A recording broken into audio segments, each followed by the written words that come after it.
A world of betrayal. Whom can you still trust?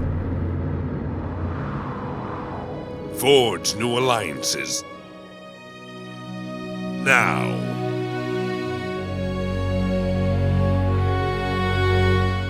Over 30 years ago, my friends and I started playing a trading card game together, and we were always happy to escape into this fantasy world again and again. But for some time now, this fantasy has changed. This world is no longer the one we once knew. And from a crazy idea at the kitchen table, I said, let's make our own trading card game with our own fantasy world. Starting from that initial creative idea, I simply sat down at my computer and began the process of designing the very first cards using Microsoft Word. I wrote down the rules of the game, then I created the first version of the game board. After that, I printed everything out on paper, cut out every piece, and placed them into protective plastic sleeves. I even put other cards behind them for stability, just so it would have a bit more of the authentic weight and professional feel of a real card game. That's when I really decided for myself, there's no turning back now, and I just have to publish the whole thing.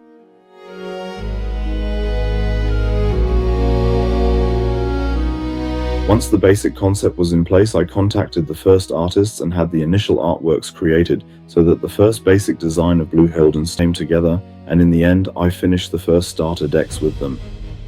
And then I took these starter decks to local game stores in Germany and asked if we could organize a how-to-play event there. And that's basically where the community around Bluthelden started to form. That means many players gave feedback right that evening. They were excited. In the beginning, I actually had lists full of ideas and suggestions with constructive criticism. And so, store by store, I essentially used this approach throughout Germany to build up the community. And there, of course, I kept meeting experts, game experts, judges, experienced players, who then helped me further develop the game.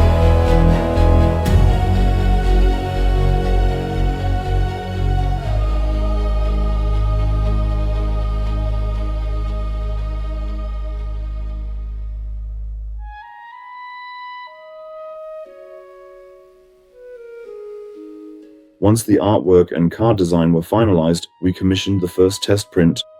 And with these cards, in order to further enhance the gaming experience, I actually continued traveling all across Europe. I was in Greece, Romania, Austria, Switzerland, we were in Sweden, in Denmark.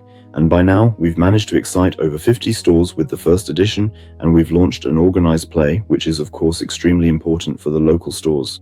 But even more important, of course, is the heart for the community, which is also what makes Stelnik grow.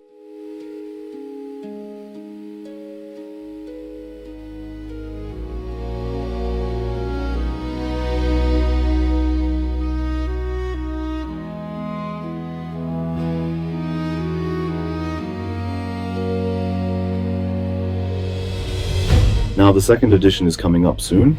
We're already in the middle of development. The world of the Bluthelden is called Leros.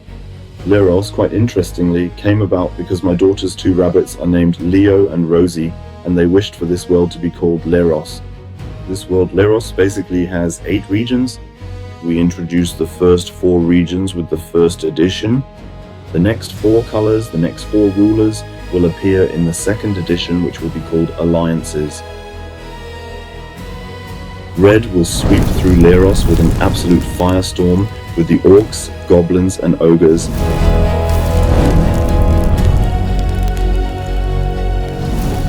Purple, on the other hand, will attack the resistance of the opponents and enchant them with the fairies.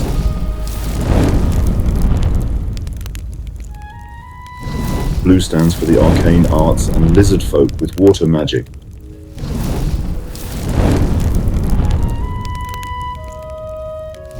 Brown represents dwarves and all creatures that live in or around the mountains and possess tremendous strength. And for collectors, find a unique one-of-one card in one case. Blue Talon is the new tactical trading card game, designed specifically for demanding players who want to execute their tactics and strategies and be less dependent on luck.